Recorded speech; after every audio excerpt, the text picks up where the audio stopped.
भूर्भुवः स्वः तत्सवितुर्वरेण्यं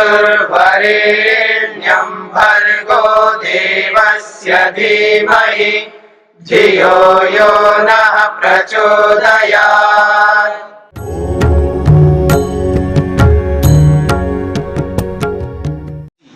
तो मूल प्रकृति अविकृति, मूल प्रकृति कार्य पदार्थ नहीं है, एक बात। फिर महदाद्या सप्तः, महतत्व अहंकार 5 तन्मात्राएं, ये सातों, ये कारण भी है, प्रकृति भी है, कारण भी है, और विकृति और कार्य भी है। फिर कहा षोडशकस्तु विकारः, और 16 पदार्थ जो है ये केवल विकार हैं, कार्य हैं, कारण नहीं है। पुरुषः न प्रकृति न विकृति, और पुरुष जो है न किसी का कारण है और न किसी का कार्य। आगे बढ़िए।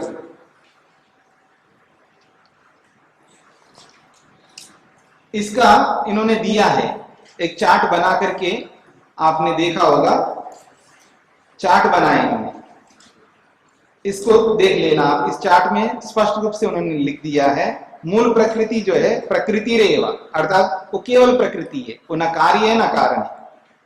महान बुद्धि अहंकार 5 तन्मात्रानि, ये प्रकृति विकृतय, ये कारण भी है और कार्य भी है। और मन 5 ज्ञानेन्द्रियां, 5 कर्मेंद्रियां, 5 महाभूत, ये सब केवल विकृति है, यानी केवल कार्य है, ये कारण नहीं है। ठीक है। और पुरुष कैसा है? प्रकृति विकृति भाव शून्य, सबसे ऊपर लिखा है पुरुष को। वो कैसा है? वो न तो कारण है और न कार्य, इन दोनों से रहित। अब आगे बढ़िए। दृष्टम अनुमानम आप्तवचनम च सर्व प्रमाण सिद्धत्वात् त्रिविधम प्रमाणम इष्टम प्रमेय सिद्धि प्रमाणाद्धि। अब कह रहे हैं प्रमाण 3 होते हैं, दृष्टम अनुमानम आप्तवचनम च, 3 प्रकार के प्रमाण होते हैं। आपने सूत्रों के रूप में समझ लिया था सांख्य दर्शन में। दृष्टम का अर्थ है प्रत्यक्ष, अनुमानम का मतलब अनुमान प्रमाण, और आप्तवचन का मतलब है शब्द प्रमाण। तो दृष्टम अनुमानम आप्तवचनम च सर्व प्रमाण सिद्धत्वात्। सर्व प्रमाण सिद्धत्वात् का मतलब है इन तीनों में ही सारे प्रमाण अंतर्निहित होने से, ऐसा अर्थ है। सर्व प्रमाण सिद्धत्वात् का अर्थ है इन तीनों ही प्रमाणों में सारे प्रमाण अंतर्निहित है, सारे प्रमाण इन तीनों प्रमाण के अंतर्गत आते हैं। सर्व प्रमाण सिद्धत्वात्, सभी प्रमाण इन तीनों प्रमाणों से सिद्ध होने से, ऐसा अर्थ है। सर्व प्रमाणानाम सिद्धः सर्व प्रमाण सिद्धः सर्व प्रमाण सिद्धत्वात्, ऐसा इसका समास करना है। समास जब समझ में आ जाता है ना, तो उस समस्त पद का अर्थ भी आपको समझ में आएगा। मेरी बात समझ रहे हैं? अगर आपको समास समझ, जैसे मैं राजपुरुष ऐसा बोलूं, तो आप क्या समझेंगे? राजा का पुरुष समझेंगे ना, क्योंकि आपको समास समझ में आ गया। मेरी बात पकड़ में आ रहा है? राजपुरुष ऐसा कहूंगा, राजपुरुष, तो आपको उसका अर्थ समझ में आता है, क्योंकि आप क्या समझ रहे हैं? राजा का पुरुष ऐसा समझ रहे हैं, क्योंकि समास समझ में आ गया। ठीक इसी प्रकार से जो अलग अलग समास होते हैं, उन समासों को समझेंगे ना, तो उस शब्द का अर्थ समझ में आएगा। सर्व प्राणिना सर्व प्रमाण सिद्धत्वात्, तो सर्व प्रमाण सिद्धत्वात् का समास करोगे सर्व प्रमाणानाम सिद्धः सर्व प्रमाण सिद्ध, सभी प्रमाणों की सिद्धि इन तीनों प्रमाणों से होने से। स्वामी जी, जो अर्थापत्ति और अभाव एटी है प्रमाण, वो वाले प्रमाण है, इनके अलावा अर्थापत्ति प्रमाण हो, ऐतीय प्रमाण हो, उपमान प्रमाण हो, कोई भी प्रमाण हो, सब इन तीनों के अंतर्गत आते हैं, ये कहना चाहते हैं। सर्व प्रमाण का मतलब है सारे प्रमाण, जिसको प्रमाण के रूप में देखते हो। कोई 4 प्रमाण मानता है, कोई 8 प्रमाण मानता है, चाहे कितने भी मानो प्रमाण, वो सारे के सारे प्रमाण इन तीनों प्रमाणों के अंतर्गत ही सिद्ध होते हैं। इन तीनों से अतिरिक्त कोई प्रमाण दुनिया में नहीं, ये कहना चाह रहे। स्पष्ट हो गया? आगे बढ़िए। त्रिविधम प्रमाणम इष्टम, इसलिए महर्षि कपिल को तीन ही प्रमाण इष्ट हैं। ये तीनों से ही मेरा काम चल सकता है। जब सब कुछ इन तीनों में आता है तो मैं तीन ही मान लूंगा, मेरे को इन तीनों से काम चलता है। इसलिए क्या है? त्रिविधम प्रमाणम इष्टम, तीनों ही प्रमाण, तीनों प्रमाणों के रूप में ही कपिल ऋषि को इष्ट है। और इन तीनों से ही प्रमेय सिद्धि, इन तीनों ही प्रमाणों से जितने भी प्रमेय हैं वो सब सिद्ध हो जाते हैं। प्रमेय का मतलब है जानने योग्य वस्तु, जानने योग्य वस्तु को प्रमेय कहते हैं।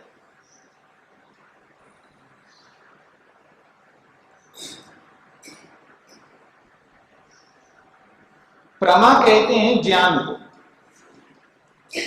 और वो ज्ञान जिस वस्तु से संबंधित है उस वस्तु को प्रमेय कहते हैं। प्रमा यस्य वर्तते स प्रमेय, प्रमा जिसकी है वो प्रमेय कहलाता है। तो प्रमेय सिद्धि, प्रमेय समझ में आ रहा है ना आपको? जो जानने योग्य वस्तुएं हैं वो प्रमाणों से सिद्ध होती है। बिना प्रमाण के किसी भी वस्तु को आप वस्तु नहीं कह सकते। हाँ, याद रखना, मेरी बात समझ रहे हो? बिना प्रमाण के आप किसी को वस्तु के रूप में आप मान नहीं सकते। अगर वस्तु मानते हो तो आपको प्रमाण देना पड़ेगा। क्या प्रमाण देना होगा? या तो प्रत्यक्ष प्रमाण दो। आज आप मेरे को देख रहे हो क्या? तो आप कहेंगे हाँ हम देख रहे हैं, प्रमाण दो। तो है ना आंखें, ये प्रमाण है, प्रत्यक्ष प्रमाण है ना आंखें। तो ऐसा आपको प्रमाण देना पड़ेगा। कोई वस्तु है तो उसको या तो प्रत्यक्ष प्रमाण से बताओ कि यह है, ये अनुमान प्रमाण से बताओ ये है, ये शब्द प्रमाण से बताओ है। कोई ना कोई प्रमाण देना पड़ेगा। प्रमाण तो दे नहीं रहे, फिर भी यही बोलते हाँ जी है जी, वो है जी, मैं मानता हूं जी क्योंकि मैंने देखा है। अरे आपने देखा है तो प्रमाण तो दिखाओ ना। आपने देखा तो हमें भी दिखाओ, प्रत्यक्ष प्रमाण से दिखा दो। नहीं दिखा सकते तो अनुमान प्रमाण से सिद्ध करो। अनुमान प्रमाण से नहीं कर सकते तो शब्द प्रमाण से सिद्ध करो। ना तो आप शब्द प्रमाण दो, ना अनुमान प्रमाण दो, और ना प्रत्यक्ष करा दो, फिर भी कहो कि जो है जी होता है जी, होता है। भूत होते हैं जी, भूत होते हैं जी, भूत प्रेत होते हैं जी। ना तो आप प्रत्यक्ष प्रमाण से सिद्ध करते हो, ना अनुमान प्रमाण से सिद्ध करते हो, ना कोई शब्द प्रमाण देते हो, फिर भी बोलते रहते हो जी हाँ होते हैं जी, होते हैं जी, हमने देखा है जी। आपने देखा होगा, हमको भी तो दिखाओ ना।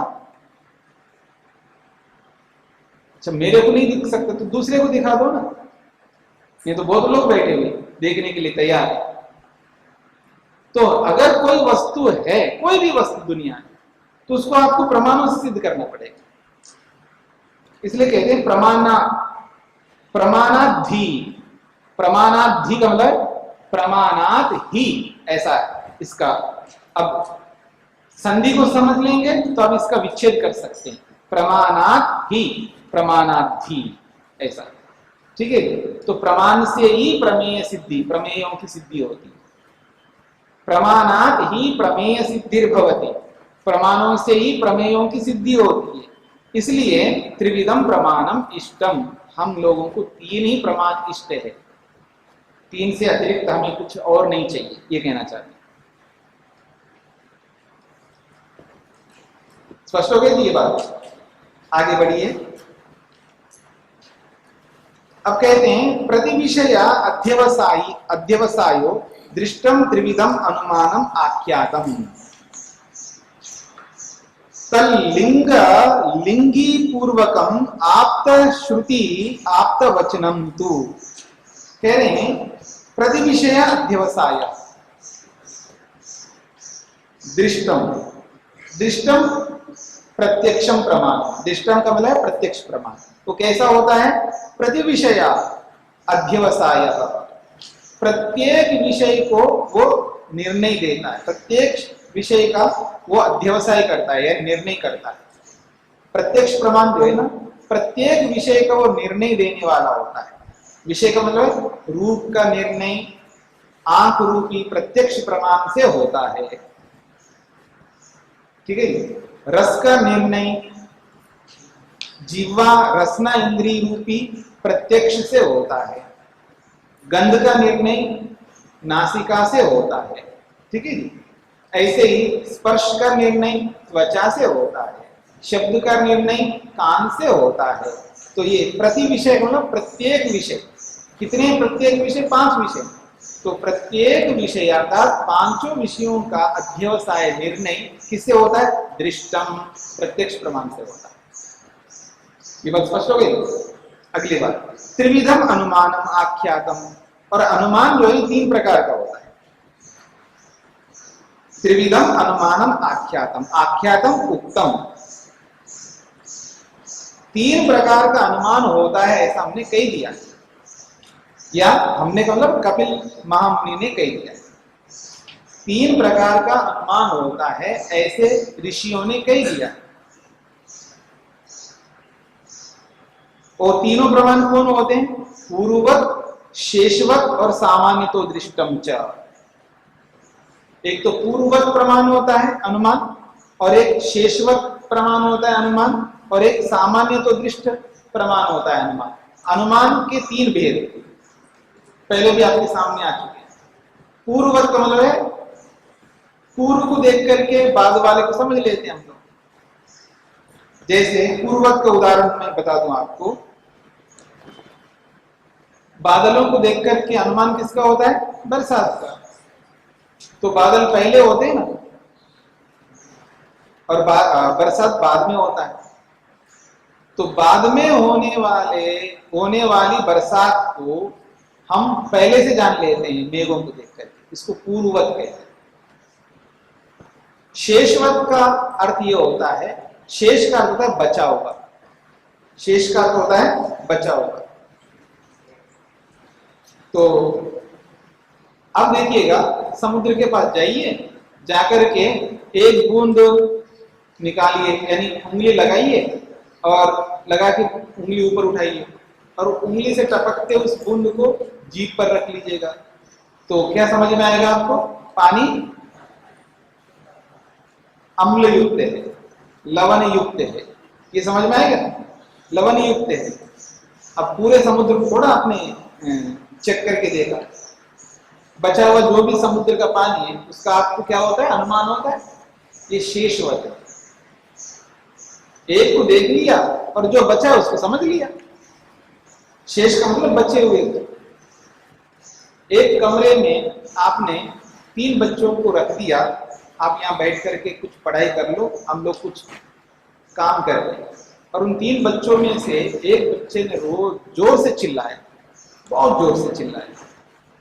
अब आप कमरे में गए, क्योंकि व्यवधान उत्पन्न किया, तो एक से पूछा, तूने चिल्लाया? उसने मना कर दिया। दूसरे से पूछा, उसने भी मना कर दिया। तो बचा हुआ एक ही है ना, तो अनुमान हो जाएगा इसने किया है। समझ में आया? अब इसमें प्रति प्रश्न मत करना। नहीं जी, अगर वो झूठ बोले तो? झूठ नहीं बोल रहे हैं तब की बात हो रही है। मेरी बात समझ में? झूठ नहीं बोल रहे हैं तब की बात हो रही है। झूठ बोलेंगे तो आप समझ नहीं पाओगे ना, लेकिन झूठ नहीं बोल रहे उस स्थिति में आपको समझ में आए। सारे बच्चे ठीक ठाक हैं, शाने बच्चे हैं, हाँ, कुलीन बच्चे हैं, ठीक है, समझदार बच्चे हैं, आज्ञाकारी बच्चे हैं। लेकिन बच्चे तो बच्चे होते हैं, किसी ने कुछ कर दिया तो उसके कारण से उसने चिल्लाया जोर से। अब वो झूठ नहीं बोल रहे, तब 2 से पूछ लिया तो तीसरे से पूछने की जरूरत नहीं है, बचे हुए से समझ लेंगे आप। इसको कहते हैं शेषवत।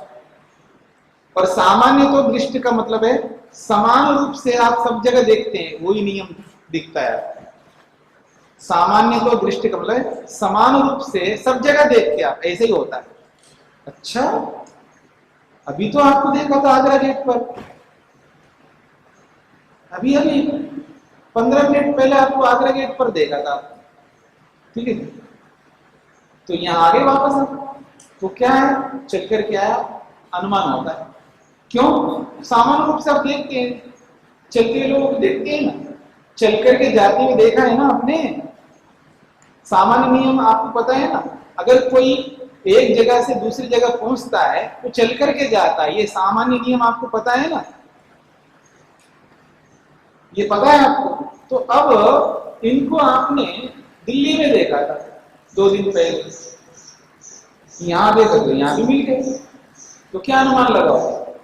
चल करके आए, चल करके मतलब ट्रेन से चल के आए या विमान से चल के आए, चाहे बस से चल के आए, गाड़ी से चल के तो आए ना। तो आपको क्या समझ में आता है? उस सामान्य नियम से आप अनुमान करेंगे चल करके आए,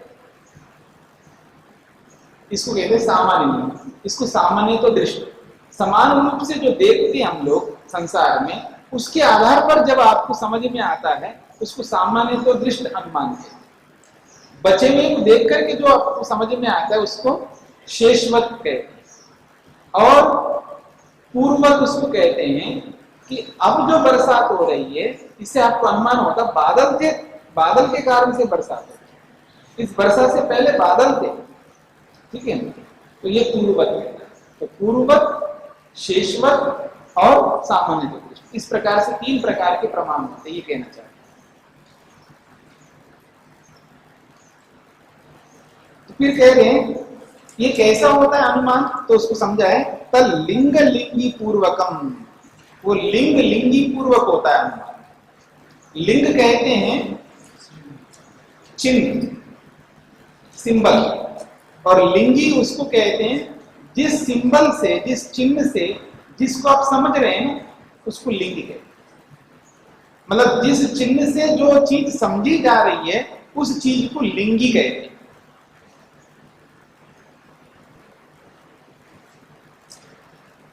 समझ में आ गया? जैसे धुएं को देखा और अग्नि को समझ लिया, तो धुआं क्या है? लिंग है। और अग्नि को देखा नहीं आपने, बिना देखी अग्नि को समझ लिया, क्योंकि धुआं उठ रही है, वहां पर उठ रहा है, धुआं उठ रहा है, तो समझ लेंगे आप कि धुआं बिना अग्नि के नहीं उठ सकता। तो धुआं तो लिंग बन गया, चिन्ह बन गया, किसका? अग्नि को समझने, क्योंकि अग्नि तो आप देख नहीं पा रहे। अब इतने दूर से कैसे हम देख पाएंगे अग्नि को?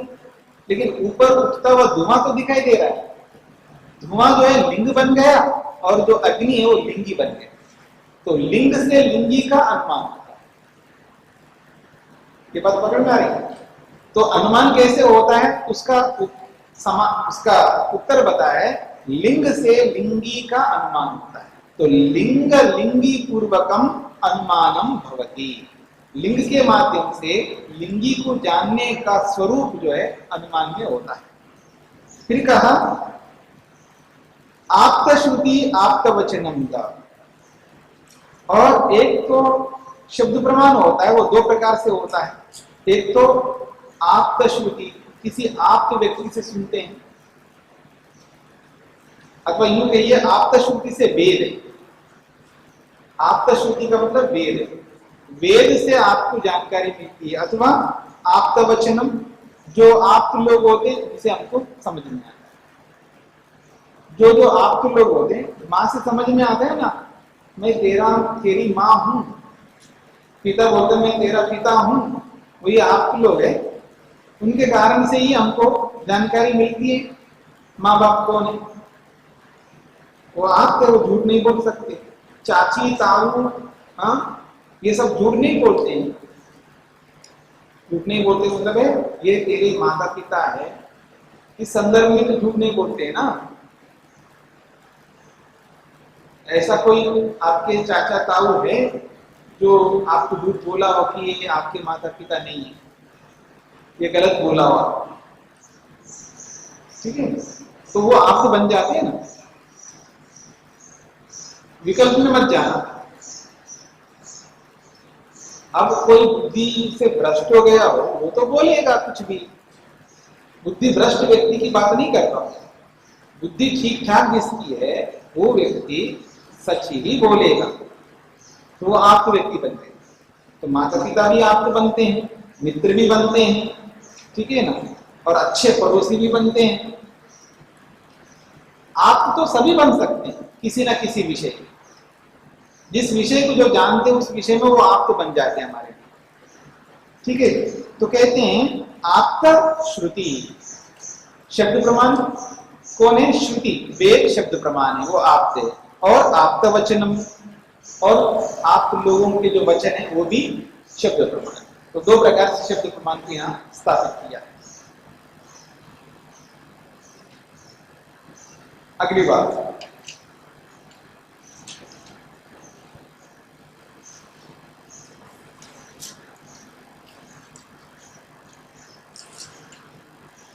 कहते हैं सामान्यतस्तु दृष्टात् अतीन्द्रियाणां प्रतीति अनुमाना तस्मादपि च असिद्धं परोक्षम आप्ता आगमात् सिद्धम। एक बात कही जा रही है, सामान्यतस्तु दृष्टात् अतीन्द्रियाणां प्रतीति अनुमाना। अनुमाना, अनुमान प्रमाण से प्रतीति, हमको अनुभूति होती है। अनुमान प्रमाण से हमें बहुत कुछ अनुभूति होती है, बहुत कुछ जानकारी मिलती है। प्रतीति का मतलब है अनुभूति, और अनुभूति अनुमान प्रमाण से भी हमें होती है। सामान्यतः दृष्टा, सामान्य तो दृष्ट जो अनुमान है, सामान्यतस्तु दृष्टा का मतलब सामान्य तो दृष्ट अनुमान से अतीन्द्रियाणाम प्रतीति, प्रतीति होगी। सामान्य तो दृष्ट जो अनुमान है ना, अनुमान के तीन भेद बताए। तो सामान्यतस्तु दृष्टात् का मतलब है सामान्य तो दृष्ट रूपी अनुमान से, सामान्यतस्तु दृष्टात् अनुमानात् अतीन्द्रियाणाम प्रतीतिर् भवति, ऐसा अन्वय करो। फिर सुन लीजिएगा, सामान्यतस्तु दृष्टात् अनुमानात् अतीन्द्रियाणाम प्रतीतिः भवति, ऐसा अन्वय करते हैं। तो सामान्य तो दृष्ट अनुमान से अतीन्द्रिय पदार्थों की अनुभूति होती है। अतीन्द्रिय का मतलब है जिन पदार्थों को हम इंद्रियों से नहीं देखते, जिन पदार्थों को हम अपनी इंद्रियों से नहीं देख पा रहे हैं, उन पदार्थों की जो प्रतीति है वो सामान्य तो दृष्ट अनुमान से होती है और सामान्य जानकारी होती है।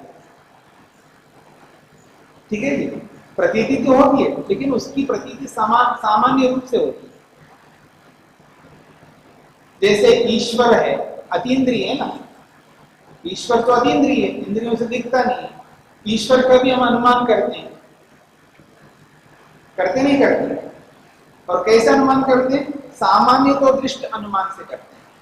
तो सामान्य तो दृष्टि क्या है? कोई भी वस्तु बनती है बिना बनाने वाले के नहीं बनती है, ये सामान्य तो दृष्ट अनुमान है। कोई भी वस्तु बनती है बिना बनाने वाले के नहीं बनती है। जितनी भी बनी हुई वस्तुओं को हम देखते हैं, सब बनाने वाले कोई ना कोई होते हैं, बिना बनाने वाले की कोई भी वस्तु नहीं बनती है। क्या है? सामान्य तो दृष्टि। समान रूप से हम देखते हैं इस बात को। कोई भी वस्तु बनी हुई है तो उसको बनाने वाले कोई ना कोई होते हैं। ये कैसा है? सामान्य दृष्ट अनुमान। अब इस सामान्य तो दृष्ट अनुमान से हम अतीन्द्रिय वस्तु का भी अनुमान कर सकते हैं। भगवान को तो हमने देखा नहीं है, प्रत्यक्ष किया नहीं है, लेकिन उसका अनुमान कर सकते हैं। किस आधार पर? सामान्य तो दृष्ट अनुमान से। ये संसार भी बना हुआ है, सृष्टि बनी हुई है, बिना बनाने वाले के नहीं बन सकती है, हमने नियम देख रखा है। इस सृष्टि को भी बनाने वाला भी कोई ना कोई है, इसको ईश्वर कहते हैं। अनुभूति हुई नहीं हुई ईश्वर की? समझ में आ रहा है? अब ये जो माइक है, इसके बनाने वालों को देखा आपने, लेकिन अनुभूति नहीं हो रही कि इसको बनाने वाला कोई ना कोई था या है। अनुभूति हो रही ना? तो इस माइक को बनाने वाला कोई है, ये किस आधार पर आपने अनुभव किया है? सामान्य तो दृष्ट नियम के आधार पर। तो कोई भी वस्तु बनती है बिना बनाने वाले के नहीं बनती है, तो ये भी वस्तु बनी हुई है तो आपको पता है, पर बनाते हुए व्यक्ति को नहीं देखा, बनाने वाले को नहीं देखा, पर आपने अनुभव किया उस बनाने वाले को। किस आधार पर? सामान्य तो दृष्ट अनुमान से। ठीक इसी प्रकार से भगवान की भी आप अनुभूति कर सकते हो। ठीक है, भगवान की भी अनुभूति कर सकते हो। कैसे? सामान्य तो दृष्ट अनुमान से। कैसे? सृष्टि बनी हुई है, इसको भी कोई बनाने वाला है। किस आधार पर समझ लिया? सामान्य तो दृष्ट अनुमान से। ये बात पकड़ में आ गई। पर ईश्वर को विशेष रूप से जानना हो तो आप अनुमान से नहीं जान सकते। उसके लिए तो आपको शब्द प्रमाण का आश्रय लेना पड़ेगा। वही बात अगली पंक्ति में कही जाएगी। तस्मादपि च असिद्धम, तस्मादपि च, उस सामान्य तो दृष्ट अनुमान से अतीन्द्रिय पदार्थों की सिद्धि आप नहीं कर सकते विशेष रूप से। इधर देखिए मेरी ओर से, इस माइक को बनाने वाले का अनुभव कर सकते हो ना सामान्य तो दृष्ट से, लेकिन इस माइक को बनाने वाले के नाम का अनुमान कर सकते हो? नहीं कर सकते। मेरी बात समझ रहे हैं? इस माइक को बनाने वाले का क्या नाम है आप अनुमान प्रमाण से जान सकते हो? कभी नहीं जान सकते, 3 काल में नहीं जान सकते। माइक को बनाने वाले का अनुभव तो कर सकते हो सामान्य नियम से, लेकिन उसका नाम क्या है इसका आप अनुमान प्रमाण से नहीं जान सकते। ठीक है? ऐसे ही ईश्वर का आप अनुभव तो कर सकते हो सामान्य नियम से, अनुमान प्रमाण से, लेकिन उसका क्या नाम है ये अनुमान प्रमाण से नहीं जान सकते। इसलिए कह रहे हैं तस्मादपि च असिद्धम, उस अनुमान प्रमाण से भी अतीन्द्रिय पदार्थों की विशेष गुणों को आप सिद्ध नहीं कर सकते, जो कि परोक्षम, जो परोक्ष है, जो हमारे सामने है ही नहीं। उसके लिए क्या करना है? आप्त आगमात सिद्धम, या तो आप्त व्यक्ति से या आगम यानी शब्द अपने वेद के माध्यम से ही आप सिद्ध कर सकते हो। या तो कोई बताए आपकी इस माइक को बनाने वाला कौन है तो आप जान सकते हो, अथवा इस माइक को बनाने वाले ने कोई पुस्तक लिख रखी है उस पुस्तक से आप जान सकते हो। वो शब्द प्रमाण हो गए ना। या तो इस माइक को बनाने वाले के विषय में कोई आप्त व्यक्ति बताए तो आप कोई अनुभूति होगी, या इस माइक के बारे में जो भी बुकलेट लिखा हुआ है उससे आपको पता लगेगा इसका क्या नाम है। तो कह रहे हैं परोक्षम, जो परोक्ष है, बहुत सारे गुण परोक्ष है ना, ईश्वर का नाम है, ईश्वर के विशेष गुण हैं, उन सब गुणों को आप या तो आप तो व्यक्ति के द्वारा जान सकते हो या शब्द प्रमाण जो वेद है उसके माध्यम से जान सकते हो। द्यो शान्तिरन्तरिक्षं शान्तिः पृथिवी शान्तिरापः शान्तिरोषधयः शान्तिः वनस्पतयः शान्तिर्विश्वे देवाः शान्तिर्ब्रह्म शान्तिः सर्वं शान्ति शान्तिरेव शान्ति क्षमा शान्तिरेधि।